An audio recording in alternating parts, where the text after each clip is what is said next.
Actually मेरा पहला form तो हमने भरा था रेलवे ग्रुप डी का भरा था, पटना बोर्ड से निकला था वो शायद 11 के आसपास ही। लेकिन मुझे अंदर से इतना पता था कि मैं ग्रुप डी में नहीं जाऊंगा। आई एम नॉट, मैं उसके लिए नहीं बना हूँ, I am not fit for that. लेकिन घर के लोग मतलब बोले, कुछ लोग बोले कि दे दो, मतलब होगा तो नहीं जाना।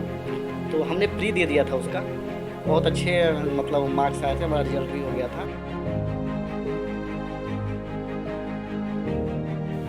नमस्कार दोस्तों, कैसे हैं आप सब। आशा करता हूं अच्छे होंगे। मेरा नाम है सनोज कुमार। उमंग स्टडी में आप सभी का स्वागत है। तो फ्रेंड्स, आज हम लोग संदीप सर के साथ जुड़ चुके हैं, जो कि एसएससी सीएचएसएल की परीक्षा को पास करके फिलहाल अभी वर्तमान धनबाद में सीपीडब्ल्यूडी में कार्यरत हैं। और सर के पास बहुत ज़्यादा वास्ट एक्सपीरियंस है। तो सबसे पहले हम लोग पूरा उमंग स्टडी परिवार की तरफ से सर का बहुत बहुत स्वागत करना चाहेंगे हमारे यूट्यूब चैनल उमंग स्टडी पर। और सर को हम लोग धन्यवाद भी देना चाहेंगे, जिन्होंने अपना कीमती समय निकालकर हमारे साथ एक डिटेल्ड एजुकेशनल इंटरव्यू के लिए तैयार हुए हैं। तो सर, सबसे पहले आपसे रिक्वेस्ट है कि आप हमारे सब्सक्राइबर्स को अपने बारे में थोड़ा सा बताएं। मैं संदीप कुमार, मैं अवर श्रेणी लिपिक केंद्रीय लोक निर्माण विभाग धनबाद में वर्तमान में कार्यरत हूँ। ये मेरा सेकंड पोस्टिंग है। पहला पोस्टिंग मेरा चेन्नई था। सर, सबसे पहला जो सवाल आपसे ये है कि सबसे पहले आप अपने विद्यार्थी जीवन के बारे में बताएं कि आपका जो विद्यार्थी जीवन बीता वो कैसा बीता। मतलब आपने बेसिक एजुकेशन जी की वो कहाँ से की, 10वीं कब किया, कहाँ से किया, 12वीं कब किया, कहाँ से किया, एंड सो ऑन एजुकेशन आपने कहाँ तक लिया। 10वीं की पढ़ाई हमने गया से ही हरिदास सेमिनरी स्कूल करके है, गवर्नमेंट स्कूल, वहाँ से मैंने पढ़ाई की। उसके बाद 2006 में, हाँ। उसके बाद 2006 से 8 मेरा सेशन रहा। हमने साइंस आईएससी की पढ़ाई की उस गया कॉलेज गया से, जो कि बिहार बोर्ड। जी बिहार बोर्ड, जो कि बहुत ही रिनॉन्ड कॉलेज है हमारे बिहार का। 2008 में। जी 2008 में। हाँ। उसके बाद 8 से 11 मेरा ग्रेजुएशन का सेशन था। हाँ। मैंने बीबीएम किया है, बैचलर ऑफ बिजनेस मैनेजमेंट। जी। और उसके बाद हमने प्रिपरेशन तैयारी शुरू किया और सेकंड स्टेप अटेम्प्ट में मेरा निकल गया था। 2011 के थ्रू हमने 12 में ज्वाइन किया इस डिपार्टमेंट को, सितंबर 2012। जी। तो सर, सबसे पहले आप मुझे ये बताइए कि जनरल कंपटीशन की जो आपने तैयारी शुरू की, वो कब से शुरू किया। आपने अपने ग्रेजुएशन कंप्लीट करने के बाद स्टार्ट किया, या फिर आपने 11वीं 12वीं से भी तैयारी स्टार्ट कर दी थी, या फिर ग्रेजुएशन में आपने स्टार्ट की थी। आपने तैयारी कब से स्टार्ट करी थी। हमने तैयारी बेसिकली कहें तो हम जब ग्रेजुएशन पार्ट 2 में थे उस समय हमने तैयारी शुरू की। जी। क्योंकि एक्चुअली मैं जो आता हूँ बहुत ही फार्मर जो है बैकग्राउंड से आता हूँ। हमारे घर की आर्थिक स्थिति उतनी अच्छी नहीं थी। जी। तो एक्चुअली मैं आप लोग को बताना चाहूँगा कि पहले मैं जो था एजुकेशन से बहुत दूर दूर से कटा हुआ था। मुझे पढ़ाई में मन नहीं लगता था। जी। मेन हमने पढ़ाई जो शुरू की वो आफ्टर 10th ही पढ़ाई शुरू की। 10th के पहले जो हमारा जो मार्क्स जो भी आते थे वो 3rd डिवीज़न के आसपास ही आते थे। 3rd डिवीज़न से कुछ कुछ ज़्यादा आ जाते थे तो 2nd डिवीज़न आता, मैं खुश हो जाता था। और उसके बाद से हमने जो है मतलब 10th के बाद पढ़ाई शुरू की। उसके बाद हमने पीछे मुड़ के नहीं देखा और हमने 12th की पढ़ाई बहुत अच्छे से की। उसके बाद चूँकि घर की स्थिति अच्छी नहीं थी तो हमने सोचा कि कुछ वोकेशनल कोर्स कर लेते हैं, जिसके बाद उसके करने के बाद अगर जॉब छोटा मोटा जॉब मिल जाएगा तो हम अपने परिवार का जीविकोपार्जन अच्छे से कर पाएंगे। तो चूँकि मेरा साइंस बैकग्राउंड था, हमने मैनेजमेंट चूज किया। तो जब 1 साल जब हम गए वहाँ पे तो देखे तो हमारा ही जो है मतलब हवा ही निकल गया बिल्कुल। पूरा अकाउंट्स का बैकग्राउंड था, कुछ समझ ही नहीं आ रहा था 1 साल क्या करें, कैसे करें, क्या होगा। तो कई जैसे तैसे करके हमने पार्ट 1 क्लियर किया। उसके बाद पार्ट 2 में करने के बाद हमने शुरू में बैंक की प्रिपरेशन तैयार की। इसके लिए बताना चाहूँगा मैंने कोई कोचिंग नहीं ली अभी तक किसी भी सब्जेक्ट के लिए। अभी पढ़ते हैं तो कभी कभी यूट्यूब का सहारा ले लेते हैं, वो अलग बात है। लेकिन तैयारी के दौरान मैंने कभी भी ऑफलाइन कोचिंग की सहारा नहीं ली। जो भी मतलब मार्केट में जो अवेलेबल उस समय जो किताबें थी उसके द्वारा मैंने बैंक की तैयारी की। फिर हमारे एक मित्र थे, उन्होंने बोला कि ऐसा है बैंक की तैयारी, हम लोग एसएससी की तैयारी करेंगे, दैट इज़ वहाँ पे जीके वगैरह भी पूछता है, जो आगे आने वाले जो स्टेट पीसीएस का एग्ज़ाम है या मतलब ऑप्शन बहुत ज़्यादा हैं उससे। तो और इंग्लिश जो है उस स्तर का नहीं था हम लोग के पास। हालांकि वोकैब हमारा अच्छा है, लेकिन बैंक का जो इंग्लिश होता है वो अलग टाइप का इंग्लिश होता है। ठीक है, तो फिर हमने इधर प्योर मोड़ लिया और हम लोग 3 मित्र थे और तीनों का सिलेक्शन जो है उसी साल मतलब हो गया था। सर एक बहुत महत्वपूर्ण सवाल मैं आपसे पूछना चाहूँगा। सर अक्सर हमारे समाज में, हमारी सोसाइटी में एक धारणा बनी हुई रहती है कि जो बच्चा बचपन से पढ़ाई में अच्छा है वही जीवन में आगे कुछ कर सकता है या फिर वही किसी कॉम्पिटिटिव एग्जाम में सफलता पा सकता है। जबकि आपने अभी बताया कि 10वीं से पहले आपका एजुकेशन का स्तर कोई बहुत ज़्यादा अच्छा नहीं था, लेकिन 10वीं के बाद आपने अपना बेस्ट दे करके उसको इम्प्रूव किया। तो सर जब आपका बेसिक बहुत अच्छा नहीं था तो ये चमत्कार आपने कैसे किया सर, और ये कैसे संभव हो पाया? एक्चुअली क्या है कि क्लास 10th मैंने किया, उसके बाद मेरी मैथ्स खासकर काफ़ी ज़्यादा वीक थी एंड इंग्लिश बहुत ज़्यादा वीक थी। तो हमने क्या किया, और घर की स्थिति अच्छी नहीं थी तो हमने पढ़ाई मतलब बच्चों को पढ़ाना शुरू किया।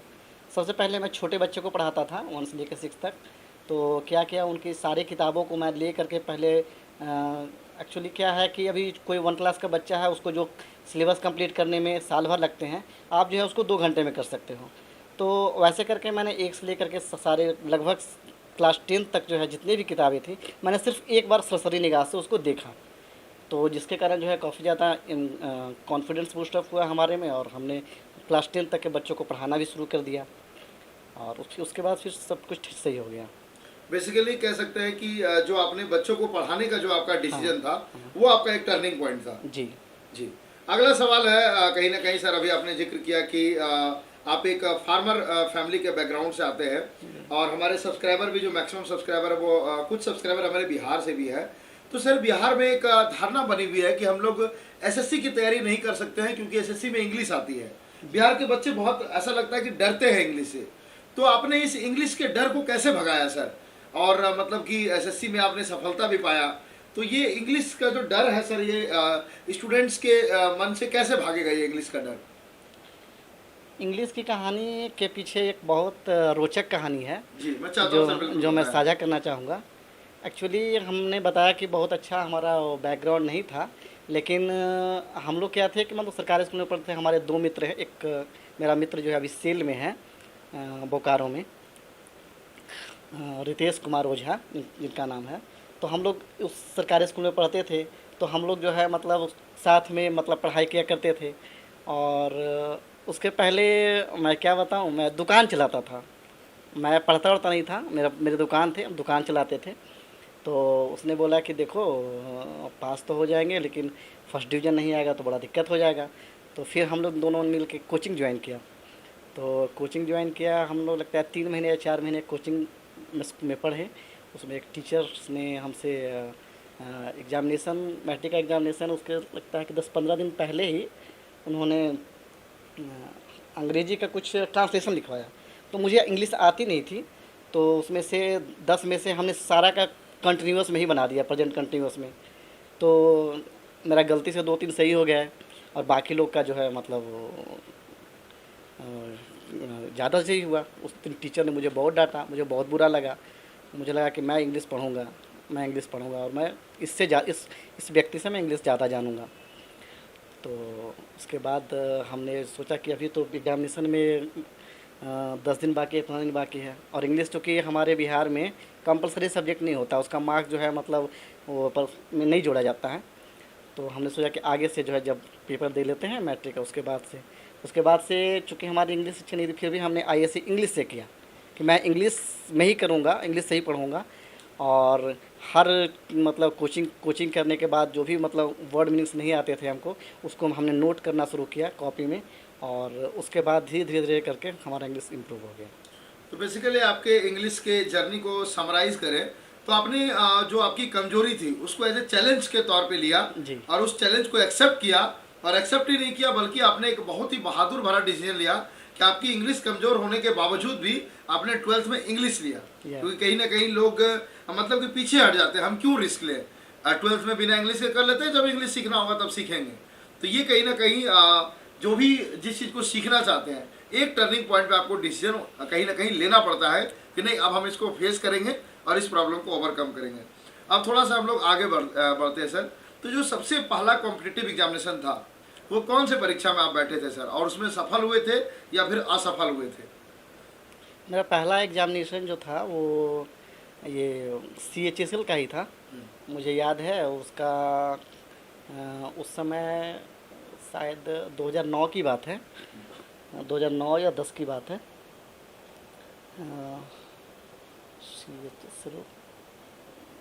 कोई भी परीक्षा थी सर? कंबाइन कंबाइन नहीं हुआ करता था। पहला एग्ज़ाम हमने वाराणसी में जाके दिया।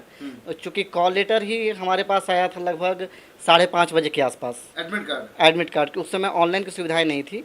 ऑफलाइन से डाकिया ने मुझे दिया, और जैसे आज सैटरडे है, कल संडे है, कल ही पेपर था, वाराणसी जाना था मुझे। मैं उस समय बच्चों को पढ़ा रहा था, तो हम सोचे कैसे जाएँ क्या करें नहीं करें। फिर मैंने डिसीजन लिया कि मैं जाऊँगा। उसके बाद मैं तुरंत तैयार हुआ, तुरंत तैयार होकर स्टेशन चला गया। उसके बाद मैं वाराणसी के लिए कोई ट्रेन नहीं थी, लेकिन मैं पैसेंजर ट्रेन मिला एक, उसी पैसेंजर ट्रेन से मैं मुगलसराय चला गया। और रात भर मुगलसराय में समय बिताने के बाद वहाँ रात में खाने पीने का भी व्यवस्था मतलब ठीक से नहीं हो पाया हमारा, जिसके कारण एग्जामिनेशन हॉल में मेरा बहुत सर दर्द देने लगा, जिसके कारण हम अच्छा नहीं कर पाए उस एग्ज़ाम में। और फिर उसके बाद से दूसरा एग्ज़ाम हमने दिया, कंबाइंड CHSL 2010 वाला। इसमें भी मुझे सफलता नहीं मिली। अल्टीमेटली 2011 का जो CHSL था, उसके थ्रू हम अभी जॉब कर रहे हैं। तो आप जब तैयारियां कर रहे थे सर, तो आप डेडिकेटेड होकर के SSC की ही तैयारी कर रहे थे, या फिर कोई भी फॉर्म आता था तो उसको आप भर देते थे? एक्चुअली मेरा पहला फॉर्म तो हमने भरा था, रेलवे ग्रुप D का भरा था, पटना बोर्ड से निकला था वो, शायद 11 के आसपास ही।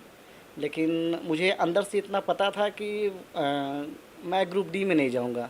आई एम नॉट, मैं उसके लिए नहीं बना हूँ, I am not fit for that. लेकिन घर के लोग मतलब बोले, कुछ लोग बोले कि दे दो, मतलब होगा तो नहीं जाना। तो हमने प्री दे दिया था उसका। बहुत अच्छे मतलब मार्क्स आए थे, हमारा रिजल्ट भी हो गया था। दानापुर में मुझे दौड़ के लिए दिया गया था। लेकिन मैं शरीर अभी मेरा ऐसा है, लेकिन मैं पहले जब जिस समय बात करता हूँ उस समय काफ़ी मैं स्लिम हुआ करता था, और मैं इजीली जो है मतलब उस समय का, उस समय वो पीठ पे लेकर दौड़ने वाला जो अभी है ना, वो भी नहीं था। ठीक है, मतलब सिंपल फिजिकल हुआ करता था ग्रुप D का। फिर भी मैं नहीं गया कि नहीं, मैं नहीं जाऊँगा वहाँ, मुझे कुछ दूसरा करना है, मैं दूसरी जगह जाऊँगा। हमने डिसीजन लिया और फिर हमने दौड़ में हम नहीं गए। अगर दौड़ जाते तो हो सकता है चले जाते, वहाँ ज्वाइन कर लिए होते, यहाँ नहीं होते।